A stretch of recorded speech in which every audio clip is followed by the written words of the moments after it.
God, please give strength, wisdom, and courage to the President of the United States that he would do what is right for your people. And God, 3 times I will ask, please, please, God, continue to bless America. I yield back the balance of my time. Jim Meals back. For what purpose does the gentleman from California rise? Mr. Speaker, I send to the desk 2 privileged reports from the Committee on Rules for filing under the rule. Clerk will report the title. Report to accompany House Resolution 38, resolution to reduce spending through a transition to non-security spending at fiscal year 2008 levels. Refer to the House calendar in order printed. Clerk will report the next resolution. Report to accompany House Resolution 43, resolution providing for consideration of the resolution to reduce spending through a transition to non-security spending at fiscal year 2008 levels. Refer to the House calendar in order printed. Under previous order of the House, the gentleman from Texas, Mr. Green, is recognized for 5 minutes. Thank you, Mr. Speaker.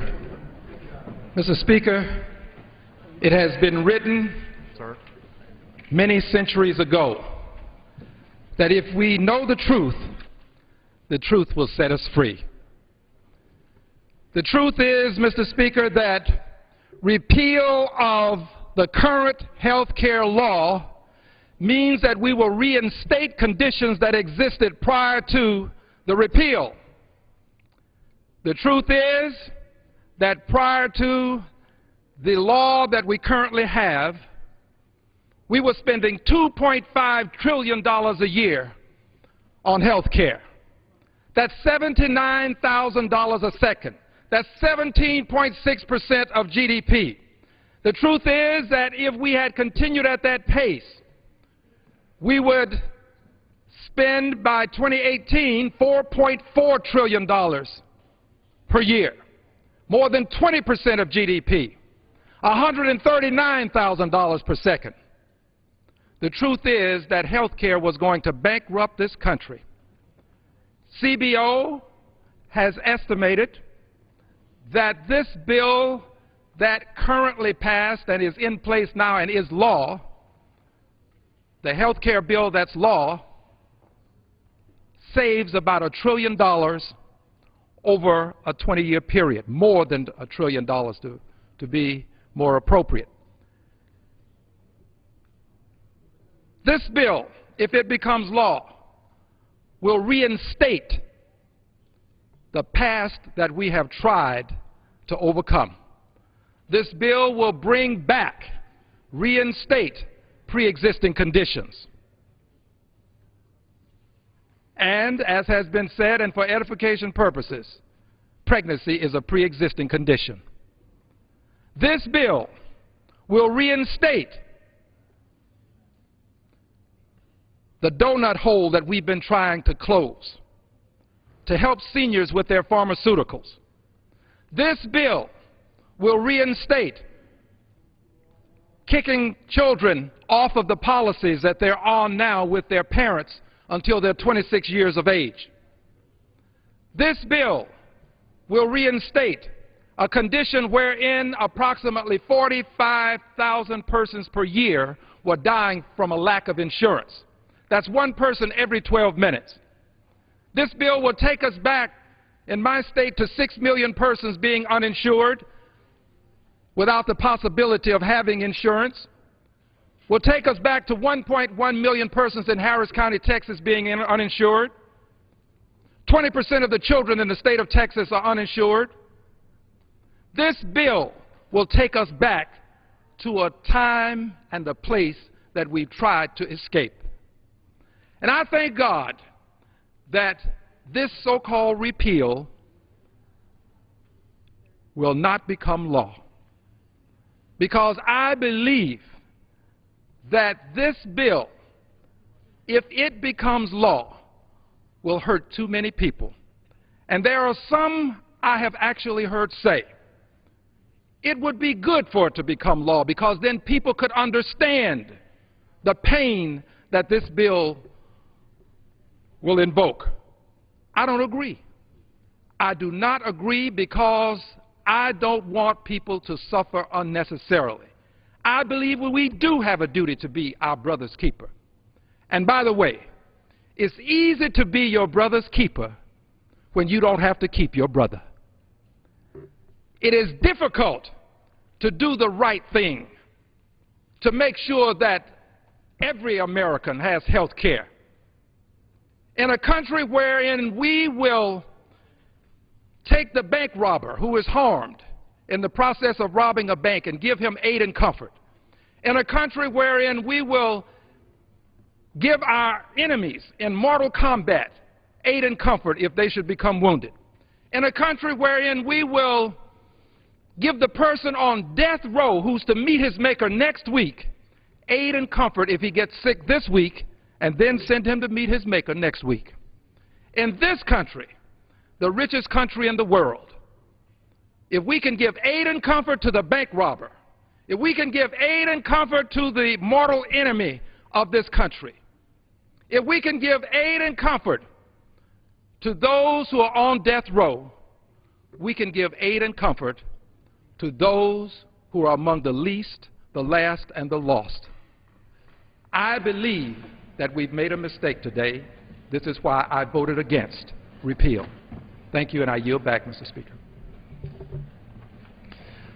The chair recognizes the gentleman from Texas, Mr. Paul, for 5 minutes. Thank you, Mr. Speaker. Mr. Speaker, I'm pleased that the Constitution has received a lot of attention in recent weeks, thanks to the Tea Party movement. It goes without saying that members of Congress should have read the Constitution many times, and we should continue to study it. Citing the particular clause of the Constitution that authorizes newly introduced legislation is a reasonable suggestion, yet in reality it will do little to restrain unconstitutional growth of federal government. We've had such rules in the past, and no benefit came of it. The laws that are passed reflect the preferences of those in charge who promote their personal agenda. For too long, that agenda has expanded government at the expense of personal liberty, regardless of which party was in charge. Generally, this trend was supported by voters who rewarded most members of Congress with re-election. For many of us, this expansion of government clearly violated the Constitution, yet it was always argued that the program somehow conformed to that living document. By misinterpreting the General Welfare Clause, the Interstate Commerce Clause, and the Necessary and Proper Clause, Congress has justified every conceivable expansion of the federal government. Congress also has misinterpreted the 14th Amendment and legislated as though it had repealed the 10th Amendment. Sadly, Congress has systematically abdicated its prerogatives and responsibilities to the executive branch over many decades.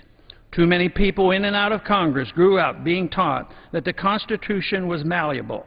This has allowed judicial, legislative, and executive flexibility to make the Constitution a modern, living document. Though the authors allowed for flexibility through the amendment process, this process has been ignored for the sake of speed and convenience. As a result, the Constitution now has little meaning, since most members pay only lip service when taking their oath to obey it. But I am encouraged by a growing grassroots interest in the Constitution, especially among the younger generation. I'm glad Congress is becoming aware of it.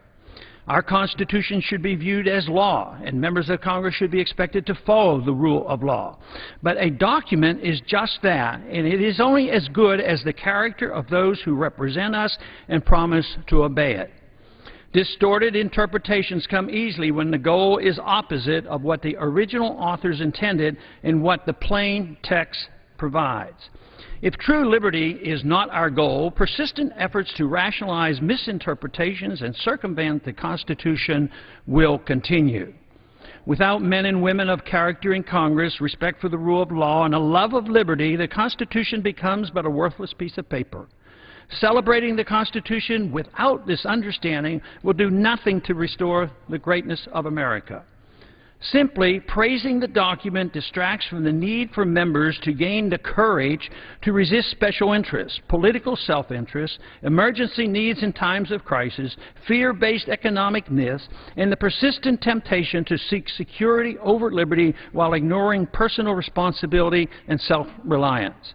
Providing instruction in the Constitution for staff and/or members begs the question, who will be the teacher? I wonder, will this welcome renewed interest in the Constitution lead to a healthy reassessment of all our policies? Will there be no more wars without an actual congressional declaration? Will the Federal Reserve Act be repealed? Will only gold and silver be called legal tender? Will we end all the unconstitutional federal departments, including the Department of Energy, Education, Agriculture, Commerce, Health and Human Services, Homeland Security, and Labor? Will the Patriot Act be repealed and all the warrantless searches stopped? Will TSA be restrained or abolished? Will the IRS's unconstitutional collection powers end?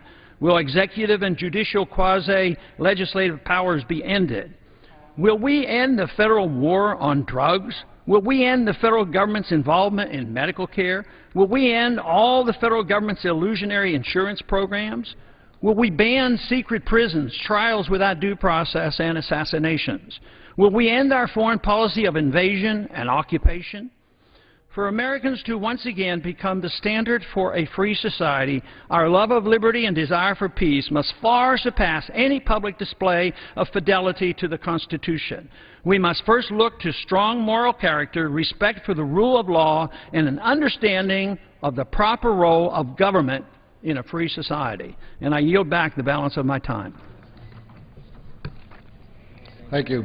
The chair recognizes the gentleman from California, Mr. FARR, for 5 minutes. Thank you very much, Mr. Speaker. I rise tonight, very sadly, to talk a little bit about one of the greatest Americans of our generation, a true American hero in my respect, is the Sergeant Shriver. I really have to say I'm also very upset that the Republican leadership wouldn't allow for a moment of silence in today's session for such a distinguished American. I rise today in honor of his life and legacy. I got to meet Sergeant Shriver when I was a Peace Corps trainee in 1963, about 22 years old, in a small little town in New Mexico, Cuesta, New Mexico. And I was in awe that I, as a trainee, could meet the first director of the Peace Corps. He embodied the relentless spirit of public service that makes America great. He will forever hold a special place in our country's history.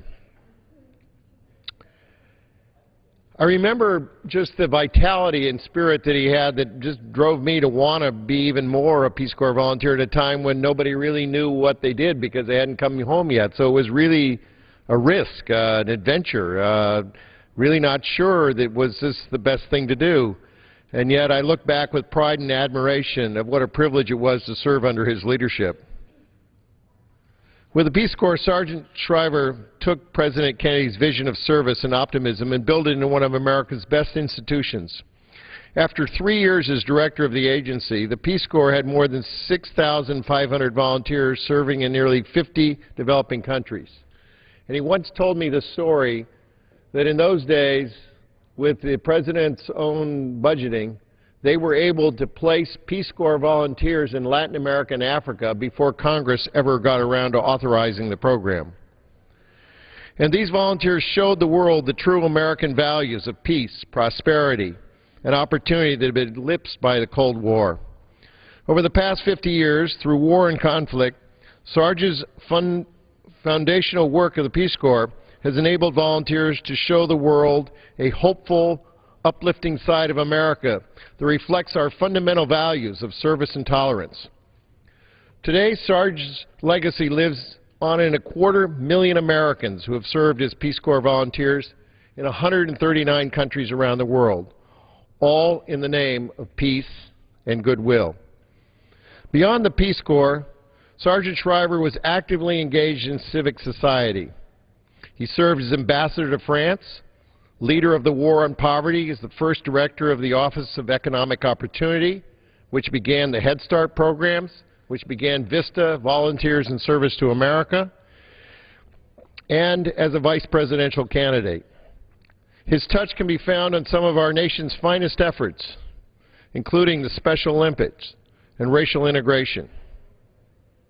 But above all, Sergeant's devotion to public service was beyond reproach. And it is like his wife Eunice, who really started the Special Olympics. And I might add that the Special Olympics is now in more countries than is the Peace Corps. I can't think of a married couple in America, who have done more worldwide than Eunice Shriver and Sergeant Shriver to help people in need. I always hold my special memories of sharing Peace Corps stories with Sergeant Shriver, or Sarge as we called him. At various events that honored the agency, we both got to speak.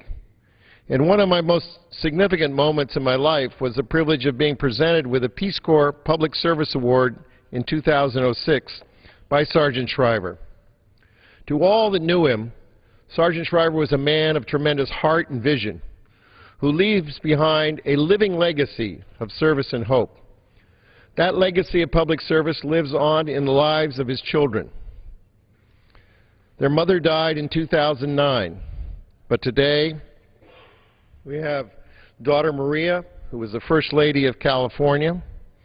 We have their 4 other children, son Robert Shriver of Santa Monica, who's an activist in California, former Maryland delegate Mark Shriver of Bethesda, Maryland, Tim Perry Shriver of Chevy Chase, both involved in Special Olympics, and Anthony Paul Shriver of Miami. Most of all, they have 19 children. I'd like, without objection, to enter material in the record. Without objection. Thank you. Mr. Burton from Indiana.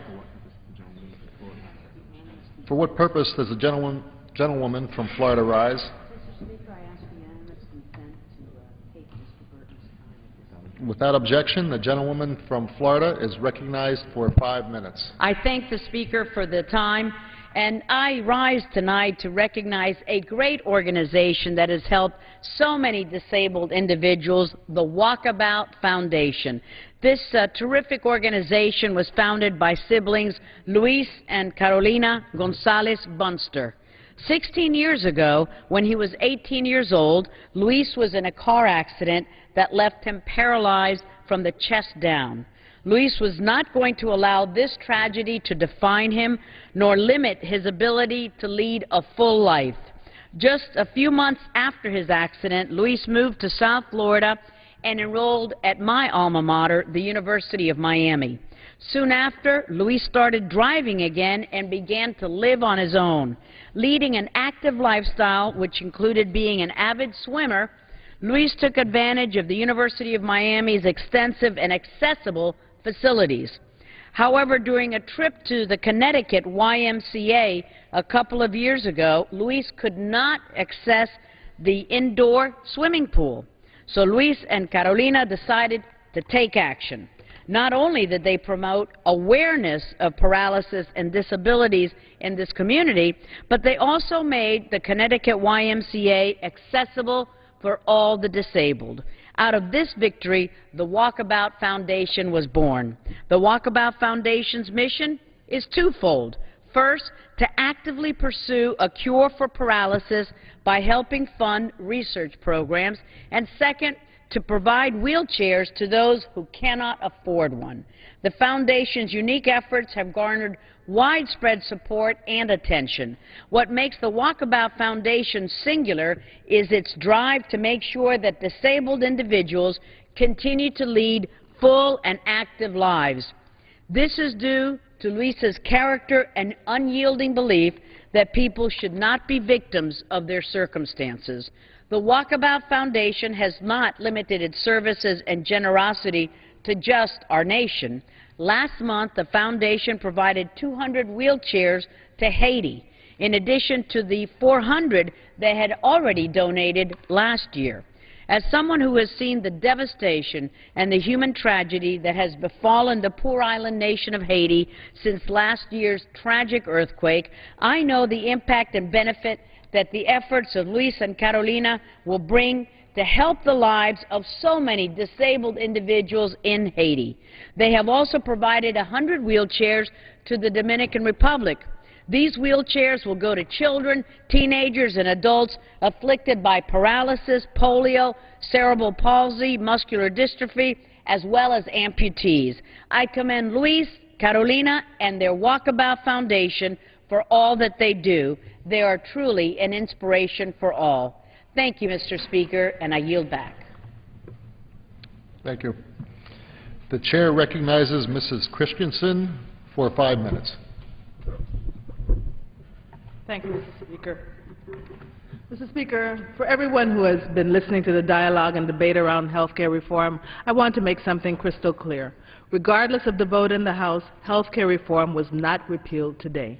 And despite what some may be projecting and promising, all of us on both sides of the aisle know that this is true. We also know that the next step in the larger plan to repeal health care reform will involve directing committees with jurisdiction to revisit the health care reform law.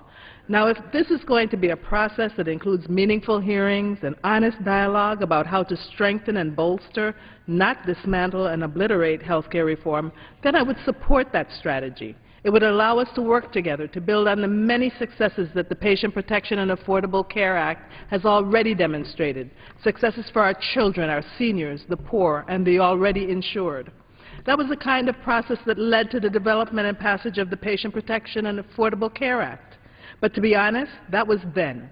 And I do not believe that such a process will occur this time because those calling for repeal don't seem to be interested in socially, fiscally, and medically sound public health strategies to solve our nation's public health problems. Instead, the supporters of repeal have been steadfast in their efforts to minimize and even downplay the devastating steps backward that H.R. 2 would mean, not only for our nation's most vulnerable residents, our children and our seniors, but also for small businesses, the middle class, rural and low-income populations, and the financial as well as the physical health of our nation. And so I urge not only my colleagues here, but every American who wants a healthier and stronger tomorrow to be engaged and active, and to be alert, because the real health care reform repeal efforts begin not with this vote, but in the months ahead. All of us, everyone in this country, the insured and the uninsured, have too much at stake to sit on the sidelines and remain silent. We know that there is an appropriation strategy to ensure that the health care freedoms in the Patient Protection and Affordable Care Act are not adequately or appropriately funded, making their implementation an utter impossibility. We can't let that happen. We know that efforts are underway that will allow the chairman of the Budget Committee to set spending limits on his own, without committee consensus, and clearly without a fair, transparent, and democratic process. This is an assault on our democracy. And finally, we also know that all of the harsh realities that repeal will mean to millions of Americans and their families. They will not be highlighted or even mentioned. For example, those calling for repeal won't admit that the repeal will mean more uninsured Americans, 54 million uninsured by 2019. Those calling for repeal don't admit that repeal means an increase in the number of American families who will file bankruptcy, lose their homes, and suffer other financial hardships. Those calling for repeal will never admit that repeal means a loss of jobs, increased unemployment, and an increase in the deficit, even though they know, as we do, that without health care reform, the federal deficit will explode by $143 billion over the next 10 years and more than a whopping $1 trillion over the next 2 decades. Those calling for repeal don't admit that repeal will mean a drastic increase in the health disparities that we know leave racial and ethnic minorities and low-income and rural Americans in poorer health and more likely to die prematurely from preventable causes. A recent Joint Senate study found that eliminating racial and ethnic disparities would have reduced direct medical care expenditures by $229.4 billion in just 4 years. And finally, those calling for repeal don't admit that repeal literally could be a death sentence for thousands of innocent Americans every year. A recent IOM study suggested that more than 15,000 deaths per year could happen just because insurance was taken away. So repeal did not take place today. But the assault on our rights, our freedoms, our democracy, as well as our very lives are on the line in the planned committee process, the budgetary sleights of hand, and a targeted appropriations process. So let's not find ourselves repenting for the silence of good people. Thank you, and I yield back the balance of my time. Mr. DREIER from California. From what purpose does the gentleman from Georgia rise? Without objection, the gentleman from Georgia is recognized for 5 minutes. Thank you, Mr. Speaker. What a great day for America. A victory for the American people. You know, last November, the American people loudly demanded the repeal of Obamacare, and today the House delivered. Earlier today, I outlined why the American people were so opposed to this legislation, and so tonight I thought I would remind my colleagues on the left as to why they rejected Obamacare. It was the employee mandate and the mandates on individuals that tax, penalize, and punish Americans who choose not to opt into a government-approved health care system. Maybe it was the $569 billion in new taxes, or the $2.6 trillion cost, $700 billion in deficit spending over the first 10 years when this law is fully implemented, and who knows what after that. But more importantly, it violated our Constitution and personal liberties. So earlier today, I asked my friends and folks back in the district who follow us on Facebook, Georgians I work for and I represent, I asked that they respond to us at how the legislation has already impacted them today. So we got a few of those responses, and Mr. Speaker, I thought I would share some of those. From North Georgia, it's Elizabeth in Rossville, said her health insurance premiums have already almost doubled. Jimmy in North Georgia said his health care premium is certainly more expensive. Brian said his health insurance just went up by at least 8%, and the cost of his mother's Medicaid Part D coverage has doubled. BJ in Calhoun, a health insurance agent, said premiums have risen and companies he represents are reducing or eliminating commissions. And then there's Jeremy in Ringgold. He was going to expand his business this year, but he was forced to put those plans on hold because of the costly and burdensome 1099 tax filing requirements that were required under Obamacare. It's because of these Americans that we not only repealed Obamacare today, but tomorrow we will also vote on a House resolution directing the committees of jurisdiction to begin working on legislation through a transparent process open to the American people that will embody free market principles that under many circumstances will foster economic growth and private sector job creation, lower health care premiums through increased competition and choice, ensure patients have the opportunity to keep a health care plan if they like it, reform the medical liability system to reduce unnecessary and wasteful health care spending, remove barriers that prohibit health care plans from being purchased across state lines, provide the states greater flexibility to administer the Medicaid programs, and more importantly, it will be policy that empowers Americans with options instead of the mandates coming from the federal government. And above all, our reforms will not infringe upon individual liberties. So, Mr. Speaker, I want to thank those tonight who on Facebook responded to us in helping us start that round 2 of the Obamacare debate. Today we voted to repeal. Tomorrow we begin the work to replace with free market solutions. The chair recognizes the gentlewoman from California for 5 minutes. Thank you, Mr. Speaker. Earlier this week, Mr. Speaker, we recognized the 82nd birthday of Dr. Martin Luther King, Jr., perhaps the greatest moral and spiritual leader in our nation's history. Each of us, in our own way, reflected on Dr. King's teaching, and his message had more relevance than ever in light of the tragic shootings in Tucson. It's a sign of progress that a man whose ideas were considered revolutionary during his life has achieved mainstream iconic status in death. But as we all share his legacy, there is a very real danger that some people will, in a self-serving way, distort King's vision to justify the very policies he gave his life opposing. In fact, Department of Defense General Counsel Jay Johnson has a bizarre, unsettling interpretation of Dr. King's dream. In a speech last week, Mr. Jones suggested that this great agitator for peace would have endorsed the war in Afghanistan. And I quote him. He said, "If Dr. King were alive today, he would recognize that our nation's military should not and cannot lay down its arms and leave the American people vulnerable to terrorist attack. Mr. Speaker, this strikes me as a presumptuous and manipulative distortion of everything Dr. King represented. He was fierce.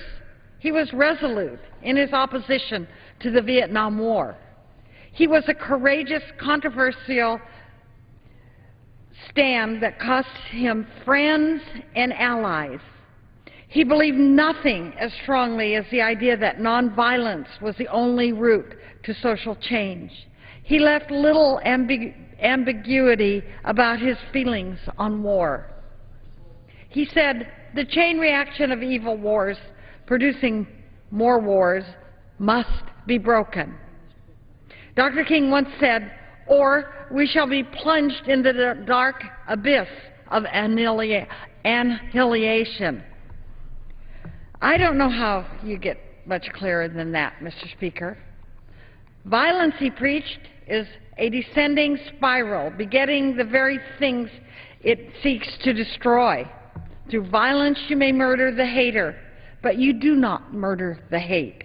In fact, violence merely increases hate. Returning violence for violence multiplies violence. Mr. Speaker, we've seen exactly this in our misguided struggle to defeat terrorism through warfare. Killing one Taliban or Al-Qaeda insurgent emboldens the movement and simply creates more terrorists. Dr. King added that a nation that continues to spend more money on military defense than on programs of social uplift is approaching a spiritual death. These are the words we ought to reflect on as we continue a debate about federal budget priorities. Far from supporting the war in Afghanistan, I believe Dr. King would be much more likely to embrace the principles of the smart security platform that I've spoken of from this podium many, many times. It calls for cooperation, not conquest, dialogue, not destruction, engagement, not invasion. It pursues the goal of global peace and security by focusing on our community and common humanity. It is an agenda that respects human rights, that seeks to empower and lift up the poor people of the world instead of dropping bombs on their villages and on their communities. Mr. Speaker, Mr. Jones of the Pentagon couldn't be more wrong about the lessons of Martin Luther King's life. I have every confidence that were he alive today, Dr. King would join me in a loud and unmistakable call to bring our troops home. I yield back. Ms. Fox, North Carolina. For what purpose does the gentleman from California rise? Without objection, the gentleman from California is recognized for 5 minutes. Mr. Speaker, last month The Economist exhorted Western leaders to more openly and consistently criticize Russia for its sham democracy, its brutal treatment of human rights activists and political dissidents, and its utter disregard for the rule of law. It was a challenge that should be taken seriously. Our approach to Russia has been characterized, paradoxically, by a failure to be both sufficiently pragmatic and sufficiently idealistic at the same time. Russia is a key international player with whom we must engage. That's undeniable. It's a permanent member of the Security Council. It is a key actor in any international effort to contain Iran's nuclear ambitions. It exerts great influence in regions such as Central Asia, with implications for our struggle against violent extremism in Afghanistan and elsewhere. Keeping our engagement with Russia as constructive and effective as possible is essential to pursuing our vital national security interests. But, Mr. Speaker, this reality cannot preclude our commitment to promote democracy around the globe and condemn those who brutally suppress it. We must stand up for human rights and the rule of law, even when, especially when, they are undermined by major international players.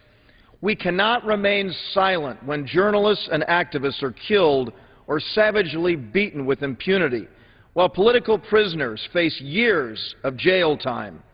The new guilty verdict imposed on Mikhail Khodorkovsky late last year makes it appear that the only crime that's actually punishable in the Russian Federation is opposition to Putin.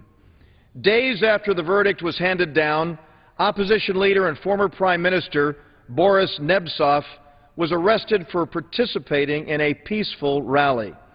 He had committed the grave offense of expressing support for the protection of constitutional rights and condemning the sham Khodorkovsky verdict. Hostility to the rule of law beyond Russia's own borders, as we saw in the August 2008 invasion of our democratic ally Georgia, was reprehensible. Georgia's sovereignty and territorial integrity remain under threat today. In our relationship with Moscow, we must learn to balance the twin imperatives of effective engagement and criticism of gross miscarriages of justice. This will only become more essential in the context of the coming debate on Russia's entry into the World Trade Organization. Russia has moved closer than ever to acceding to the WTO. We are likely to face this prospect in the coming year and the resulting vote on whether to extend permanent normal trade relations. We will need to have a full and robust debate on this issue. We will need to ensure that PNTR is not granted until we have confirmed that Russia has fulfilled the basic obligations that WTO membership demands. If those obligations are met, my view is that WTO accession would be a very positive step forward.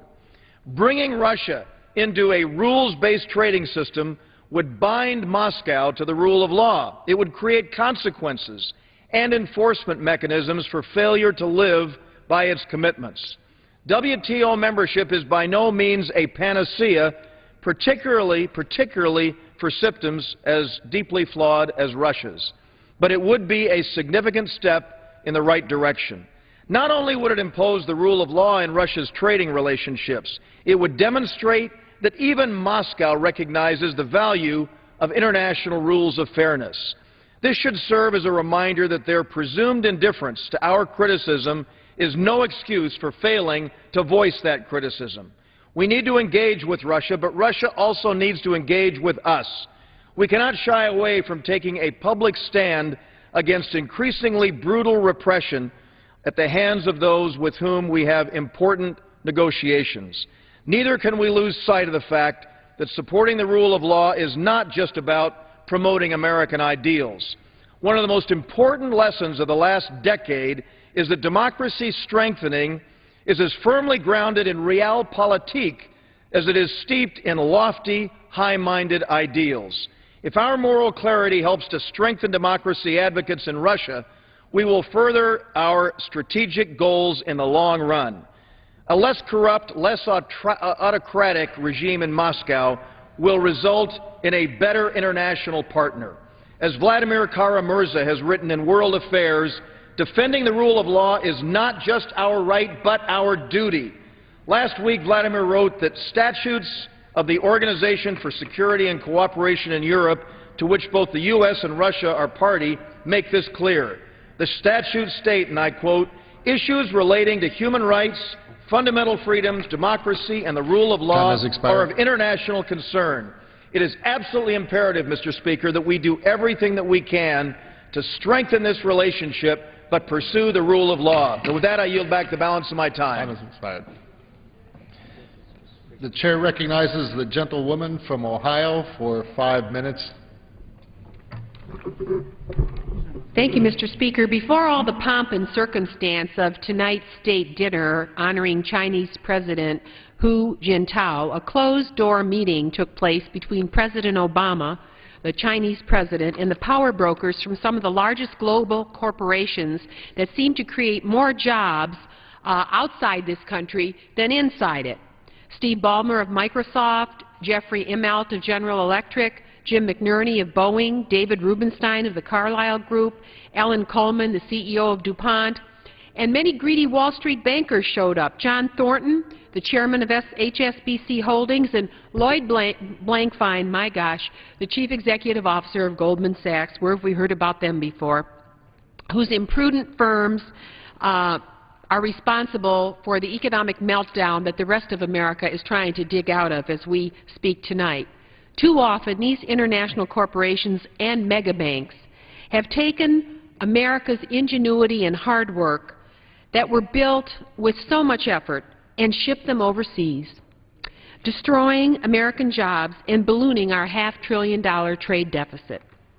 China remains a communist country, and it is a command and control economy, described as market Leninism, not free enterprise. Yes, China's people should be able to develop their land and their economy and improve their lives. They surely need it. But their growth should not come at the expense of American jobs and our businesses and our workers. The moment has arrived to deal with China as the great economic power that it is and proceed on the basis of reciprocity. If a treaty that affects our companies one way, we'll treat them the same way. If they exclude our investment and our imports, we'll exclude their investments and their imports. We should give them the exact same deal as they give us. That is the golden rule of trade. While we wish China well, we must defend the interests of jobs in our country and even more, the highest political ideals to which we aspire, and our highest calling is freedom. It is not a coincidence that America's trade deficit with Communist China has ballooned since China entered the World Trade Organization in 2001. The trade deficit for 2010 with China and the United States is at $253 billion, $250 billion. Since 2001, jobs in our country in manufacturing decreased by 25%. And according to the U.S. Department of Commerce, for every $1 billion of trade deficit we maintain, 5,405 American jobs are lost. This means in 2010 alone, over 1,400,000 more jobs were lost in our country, attributable just to our trade deficit with China. This is a major factor in the weakness that our economy is suffering. China consistently disregards international trade laws. She manipulates her currency, and she does nothing to protect American intellectual property. In fact, of all the products seized at the U.S. border for infringement of intellectual property rights in 2009, 79% were from China. Communist China's illegal subsidies and no-interest loans to Chinese companies have put American firms at serious competitive disadvantage. In fact, there's a new 15-year tax holiday for solar companies, and a major firm in Massachusetts just announced it's closing its doors and going to China. Dumping of products like steel pipes cripple the American steel industry. And earlier today, the White House announced China will purchase 200 Boeing aircraft. Isn't that convenient? A few airplanes. It's great to hear, but positive press releases will, for one-time purchases, will do nothing to erase the $253 billion deficit that grows with China every year.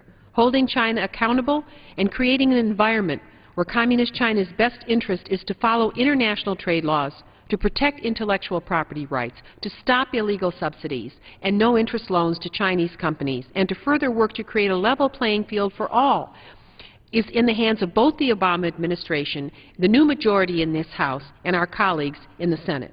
Congress and the administration must stand up, most importantly, for freedom and the rule of law. For American businesses and our workers and our economy to prosper, we have to hold Communist China accountable to the golden rule, and that means reciprocity, not market Leninism. Mr. Speaker, I yield back my remaining time. The chair recognizes the gentleman, Mr. McClintock from California, for 5 minutes.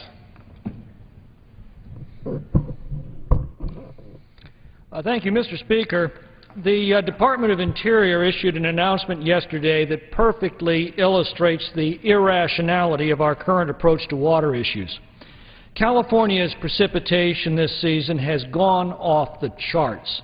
Statewide snow water content is 198% of normal. The all-important Northern Sierra snowpack is 174% of normal.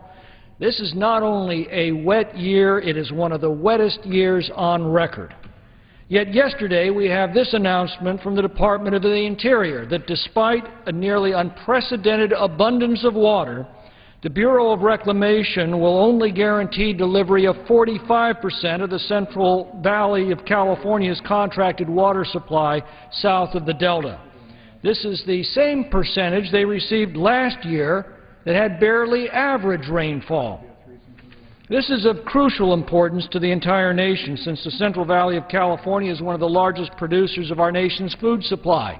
California produces half of the U.S. grown fruits and nuts and vegetables on the nation's grocery shelves, and the prices you pay are directly affected by the California harvest. The deliberate decision by this administration in 2009 and 2010 to divert hundreds of billions of gallons of water away from the Central Valley destroyed 250,000 acres of the most productive farmland in America. It threw tens of thousands of families into unemployment, and it affected grocery prices across the country. At the time, the administration blamed a mild drought, but never explained why a drought justified their decision to pour 200 billion gallons of water that we did have directly into the Pacific Ocean. In a rational world, a drought means that you are more careful not to waste the water that you have. Of course, the real reason for this irrational policy is that they were indulging the environmental left's pet cause, a 3-inch minnow called the Delta smelt. Diverting precious water to Delta smelt habitat was considered more important than producing the food that feeds the country and preserving the jobs that produce the food. But that issue is now moot. This year we have nearly twice the normal water supply at this point in the season, and yet the Department of Interior will allow less than half of the normal water deliveries to California's Central Valley agriculture south of the Delta. The difference comes to 1.1 million acre-feet of water. 1.1 million acre-feet. Now consider this. Since December 1st, the Central Valley Project has released 1.4 million acre-feet more water into the Pacific Ocean than they did just last year. Let me repeat that. At the same time, this administration is denying California Central Valley agriculture 1.1 million acre-feet of their rightfully contracted water during one of the wettest years on record. It is dumping 1.4 million acre-feet of additional water into the Pacific Ocean. Mr. Speaker, this is insane. Coleridge's lament, water, water everywhere but not a drop to drink, appears to have become the policy of this administration. The American people did not invest billions of dollars into federal water projects so that water can be dumped into the ocean to please environmental extremists. This policy may have been cheered by the previous Congress, but it won't be tolerated by the new majority, nor by the American people. There was a time when the principal objective of a federal water policy was to assure an abundance of water. To support a growing population and a flourishing economy. But in recent years, a radical and retrograde ideology took root in our public policy that abandoned abundance as the object of our water policy and replaced it with the government rationing of government-created shortages. I cannot imagine a more disturbing example of this ideology at work than the announcement yesterday by the Department of the Interior. Even faced with a superabundance of water, they are determined to create and then to ration water shortages. American people expect better, and they deserve better. They deserve a government dedicated to restoring jobs and prosperity and abundance, all of which is well within our reach if we will simply reverse the folly that was on full display with yesterday's announcement. Ironically, this announcement came on the same day that the President ordered his agencies to identify regulatory policies that are harming the economy. Mr. Speaker, it appears the Department of the Interior missed that memo. I yield back. Mr. Fortenberry, Nebraska. Gentleman is recognized for 5 minutes.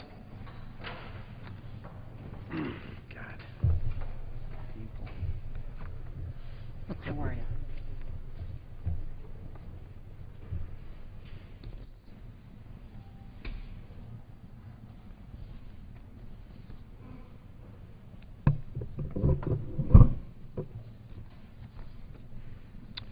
Thank you, Mr. Speaker.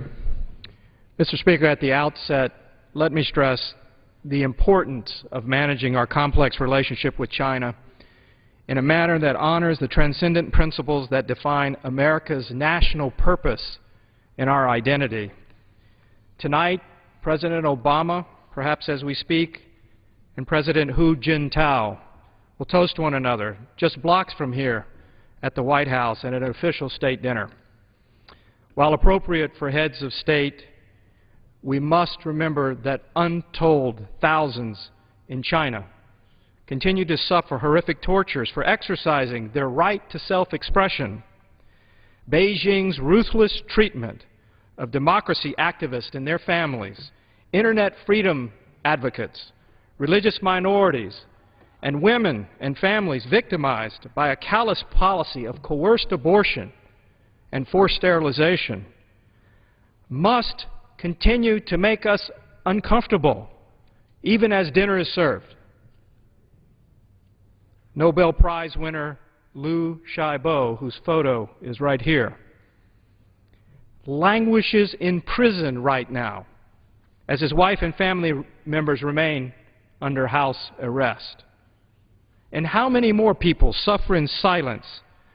People who have disappeared into the vast network of gulags that no human being, much less any animal, should ever have to see or experience. Mr. Speaker, we must continue to press these points to remain deserving of our own identity as a nation founded on freedom of religion, a nation that embraces freedom of speech and justice, and free and fair commerce as worthy foundation for prosperity in future generations. Our China policy should reflect these transcendent and universal principles.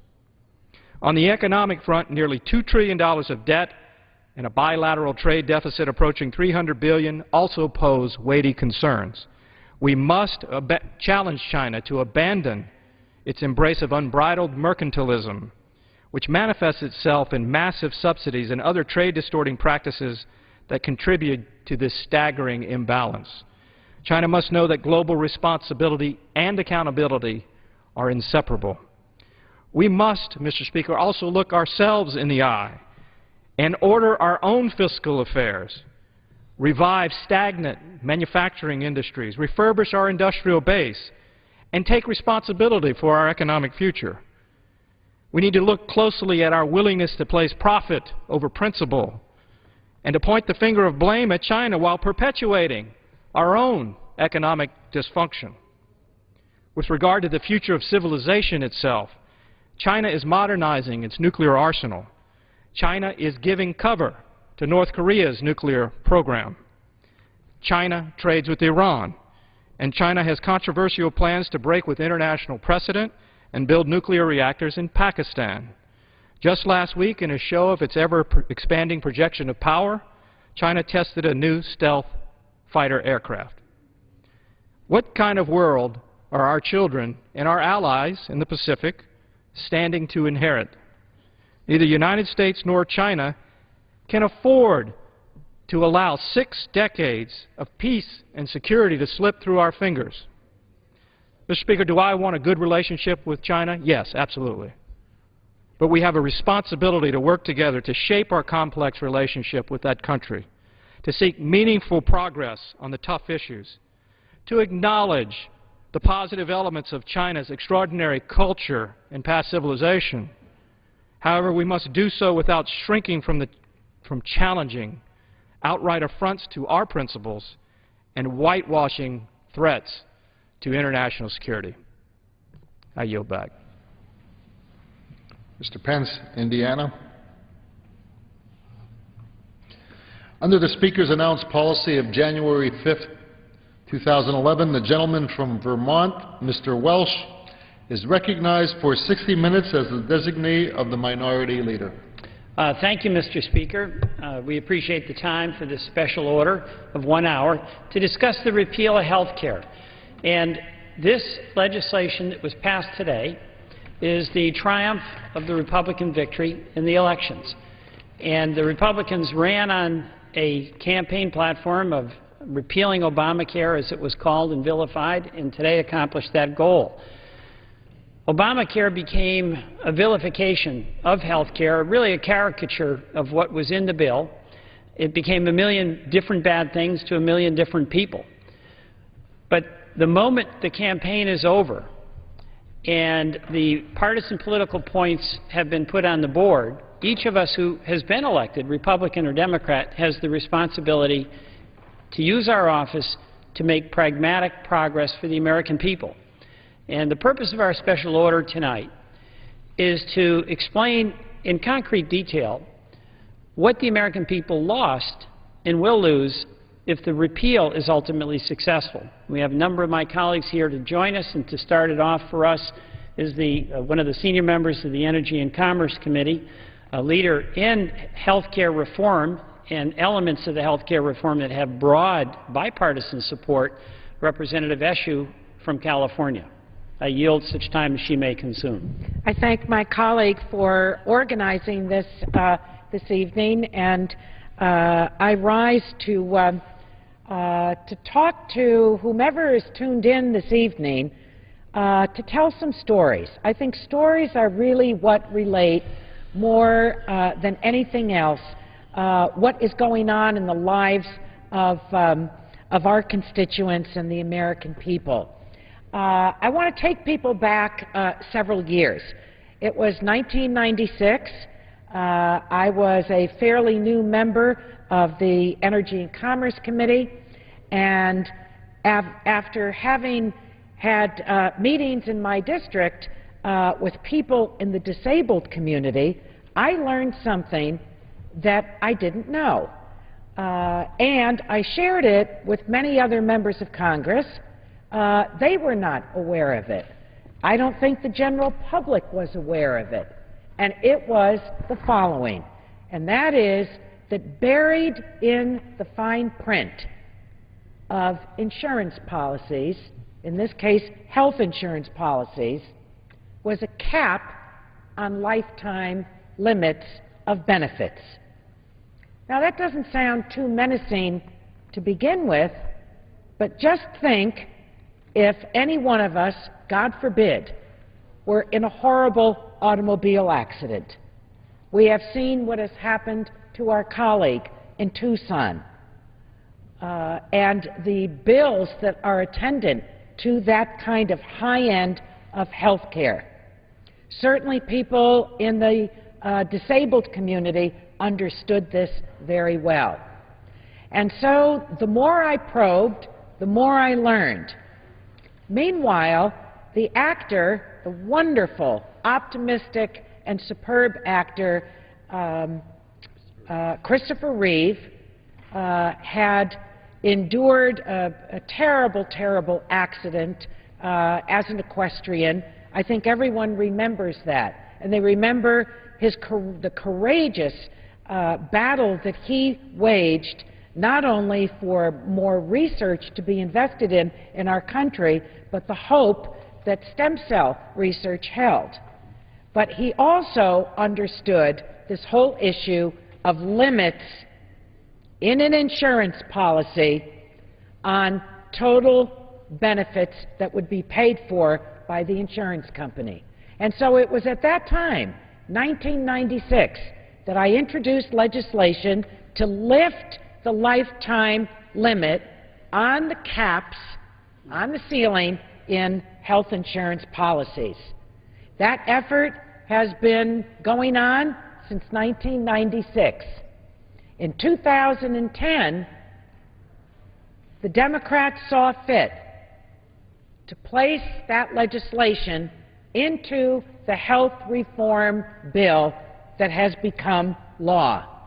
And so today, the law of the land, right now, January 19th, 2011, at 7:10 p.m. Eastern Standard Time, no one has a limit on their benefits in their life insurance policies. So if someone is in a terrible accident, that won't be held against them. If someone has a chronic illness with cancer, with whatever one might name, that will not be held against them. And I tell this story because we've heard some tall tales about what the health care legislation, now the law, contained. More than anything else, what the legislation is about is addressing what happens to people in their day-to-day lives, the stories that our constituents have told us. I want to tell you another story. This is from Elaine from the town of Los Altos, California, in my district. And this is what she wrote to me, quote, "This is the first time I've ever written to any government representative on any topic in my 50 years of existence. Elaine was diagnosed with breast cancer in 2006. It's a disease that we're all too familiar with. 1 in 8 women will develop breast cancer in her lifetime." And Elaine wrote, quote, "Normally, when I feel that a service provider is price gouging or in any way treating me unfairly, I take my business elsewhere. This is what I did with my auto insurance, and this is how market forces are supposed to work," unquote. But Elaine couldn't do that because so few insurers would even take her. Most of them would not go near her. The health insurance market, in my view, in so many of my constituents' view, has really failed our country. We believe in markets. We believe in strong markets. We believe in competitive markets. But we don't believe that a market should be part of crushing human beings in terms of the rules that they write. Elaine saw her rates increase by 94% over a 13-month period. Let me repeat this. Elaine saw her rates increase by 94% over a 13-month period. What member of Congress can endure this? And I have to say that for those that have fought the hardest against this bill, now the law, are taking their health care coverage from the government as a government employee. Now, I'm proud to be part of my government. I'll never run away from that. I'm proud of my what I do. I'm proud of my profession. I always want to be uplifting to it. But I don't think that there's room for hypocrisy in this. These are great needs. Yes, members of Congress have health insurance coverage, and the way we designed the bill was so that the American people could get what we have. To get what we have. Look and listen to what Elaine is saying. Elaine's gross income increased only 4% as her insurance rates increased by 94% over a 13-month period. I don't think that this is sustainable. Not for any working person in this country, not for any community, and certainly not for our nation and our national economy. Health care represents a major sector of our national economy. And if we don't do something, as we did, about the rising, spiraling costs and the effect that it has on families and individuals, really tearing them apart and bringing them to their knees financially. So I'm very proud of the vote that I cast on behalf of my constituents. Was the bill complicated? Absolutely. For those that say it was a long bill, they have voted for plenty of trade bills around here. And the trade bills are 4,000 pages. I wonder if they've read that. But this one This one lands in the middle of a family so that they don't have the panic at night or the cap on the benefits if they are in a terrible accident, like Christopher Reeve, God rest his soul, or Elaine in my district that told her story to me. Elaine's health is not a commodity that can be bought or sold on the open market. She doesn't have the option to go without health insurance if prices get too high. For Elaine, this is an issue of life or death. So today I found it to be a rather sad day that any member of Congress would stand on this floor and with a sense of glee say, we are going to repeal the progress that America made. For the first time in the history of our country, the Congress passed comprehensive health insurance reform for every single American. That, to me, is a great source of pride.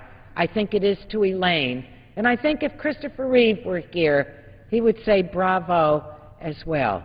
So thank you to my colleague, Mr. Welch, to all of my colleagues that care so much about this, that have worked so hard on it, and will work to defend this. This is for the American people. And I think that they deserve to be rewarded. They work hard. They play by the rules. No one should be crushed by unfair rules. So I yield back my time. Thank you very much. I thank the gentlelady from California.